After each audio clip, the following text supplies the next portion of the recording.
Hello, my name is Lana. Welcome back to my channel. Today I will be doing the intimidating TBR tag. I haven't done a tag video in a long time and I remembered that I love making these because they're short and sweet, and let's get through these questions. The rule I set for myself for this tag is to only talk about the books, the physical books on my TBR that I have on this shelf. Question number one is, what book have you been unable to finish? For this question, out of my physical TBR, the only book that really fits is Persuasion, but if we're being super technical, it's not necessarily correct because I already read Persuasion. I read almost all Jane Austen novels when I was like 15, 14. I have not reread them since. Like a year ago or 2 years ago, I decided that I want to reread all the Jane Austen novels in their original English, and so I bought this beautiful edition, and I have Pride and Prejudice as well, and I started rereading Persuasion, and I think I was just not in the mood for it. It was not going well. I was not picking it up, and I thought, you know what, let's set it aside for now. I will come back to it because this is Jane Austen and it's something I really enjoy. And as you can see, like, I've been taking notes and I still have like my bookmark in it. I'm on chapter 7. Question number 2, what book have you yet to read because you just haven't had the time? For this one, I have Franny and Zoe. You know, it's that kind of book that like I want to have read it already, but I don't necessarily want to go through the process of actually reading it. I think the thing that stops me is that I did not enjoy Catcher in the Rye, and I'm not fully sure what this book is about. And I know that I've heard some people refer to it as one of their favorite books ever, but I don't remember why, and I don't see anyone else reading it, and it is just one that it's not so much that I haven't had the time, but I'm just not motivated to. Question number 3 is book you haven't read because it's a sequel, and I had 2 options for this, but I think I'm going to go with Sovereign by CJ Sansom. This is probably my favorite book, like physical book, that I own, and it's hard to explain why. Maybe because I paid for a paperback and something happened and I was sent like a full hardcover copy of this book. Something about this type of quality of hardback brings very nice memories back, and I've not read this book, but I just love the fact that I have it and I can't wait to finally read it. So the question here is that you haven't read it because it's a sequel. I'm assuming because you like the book and you're hesitant about moving on with the series.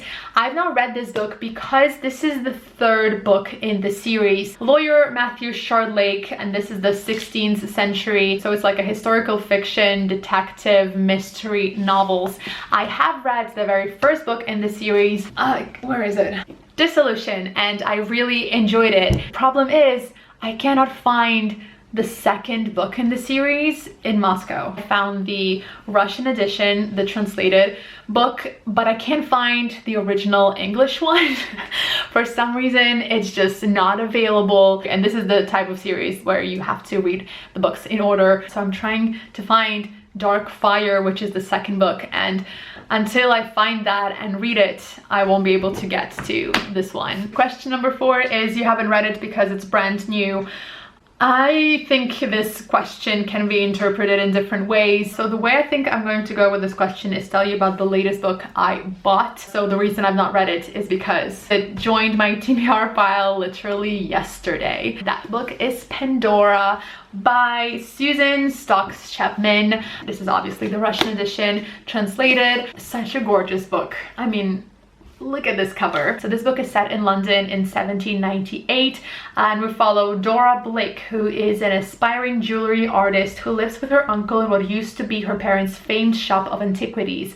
And discovery of a mysterious ancient Greek vase sets in motion conspiracies, revelations, and romance. While looking through reviews, I saw that people were really enjoying this novel, but they did say that if you expect a lot of mythology, then you'll be disappointed. It's like little snippets of myths, but that's not what the book is about. I'm fine with it, and I'm glad to be warned. The next question is number 5. What book have you yet yet to read because you read a book by the same author and didn't enjoy it? I had no such book on my TBR pile, so I decided to change that question a little bit and make it a book I've not read, but I bought because it's by an author I've read before and that I enjoyed, and that would be Woman in White by Wilkie Collins. So I never really heard much about Woman in White. It was one of those classics that I knew the name of, but I don't really know what it is about. But I recently read The Moonstone by Wilkie Collins and I really enjoyed it. And I recently discovered that Leanne from Literary Diversions really enjoys this book, and I trust her on like spooky, thrillery books. Question number 6, what is a book you've not read because you're just not in the mood for it? I am a mood reader always, so if I've not read some of these books, it's because I've not been in the mood to read them. I decided to go with this book, Maybe You Should Talk to Someone by Lori Gottlieb, a therapist, her therapist, and our lives revealed. This was a very popular nonfiction book when it came out. It's written by a therapist. She shares stories of her sessions with different clients that she had, and also of her own sessions with her own therapist. And I'm so interested in this topic. All other books that I've read about therapy and therapists sharing stories of their clients, I always love those, but for some reason this book is just so intimidating to me. This is actually the copy that my sister bought for herself. She just wanted to read the book and didn't really care if it was in original English or translated, so she just bought the easier version to find. So maybe part of my hesitation to pick it up is because it's translated, though maybe it's just an excuse. Question number 7, a book you haven't read because it's humongous. Well, I have to go with The Devil in the Dark Water by Stuart Turton. I mean, it's not that big, not even 600 pages. I recently finished Can't Fillet The Evening in the Morning. That was like 900 pages. That was a big book. How long is The Woman in White? Actually, The Woman in White is 700 pages, so I should have gone with this one. But let me talk about this one. I loved The Seven Deaths of Evelyn Hardcastle. I loved the storytelling. I loved the intrigue, the mystery. It was so complex and so interesting to read. It almost broke my brain that I was super excited to pick anything else that he wrote, and this was the book that he came out with. All I know is that it follows a detective. Yes, Samuel Pepys, the world's greatest detective. It's a historical fiction. It's set in the 17th century and they're on a ship, and like things start happening. Livestock are slaughtered. Ominous whispers travel throughout the crowded decks. And then comes the first murder. And is it supernatural?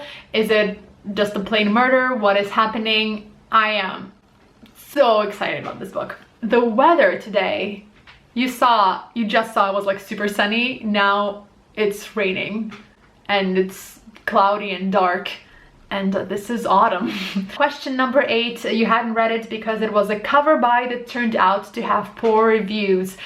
I have no such book on my TBR pile. I decided to once again change the question into, it was a title buy. So it was a book I was interested in, but I hate the edition and it stops me from reading it. And that is Thomas Hardy, Far from the Madding Crowd. There's nothing objectively wrong with this edition of classics, but I just don't like it. I don't want to say hate it. I don't like that it's so plain. I don't like that it's like a very tight paperback, so you have to crack it open and the pages are glued together. Because it's so small, the font is tiny and makes it look like this is a gigantic book that will take forever to read, and it's a classic, and it's just, I'm still interested in this book. I want to read a Thomas Hardy book, but this edition is so uninspiring. Like, if we go back to, once again, Wilkie Collins, this edition, it's soft, it's floppy, it has like a decent font, it's not too big, it's not too small, and for some reason, because it is this floppy, it's not as intimidating to me as this tiny, tight book. It's raining really hard right now. Last question, question number 9 is, what is the most intimidating book in your TBR pile? I have to go with The Rule of Wolves. I bought this as a birthday present to myself last June, and I've yet to read it. So I read King of Scars, the first book in this duology, like a long time ago. I read it probably in 2019. Can you hear the rain? And that was the very first book in the Grishaverse that I've ever consumed. I really enjoyed it. Some time passed. I read Six of Crows, then the TV show came out. By the time I got this book, I no longer remembered what exactly happened in King of Scars, and all the like narratives and story arcs of different characters are so like mixed up in my head. So my original plan was to reread King of Scars, remind myself all of the plot lines and all the characters, but that means I have to read 2 books instead of this one. Also because I am pretty sure that I will adore this book. It's one I'm very intimidated to start reading. And that's it for the questions. I hope you learned something new. I just realized I need to put all these books back on the shelf. Oh, anyway, thank you so much for watching, and I will see you in my next video.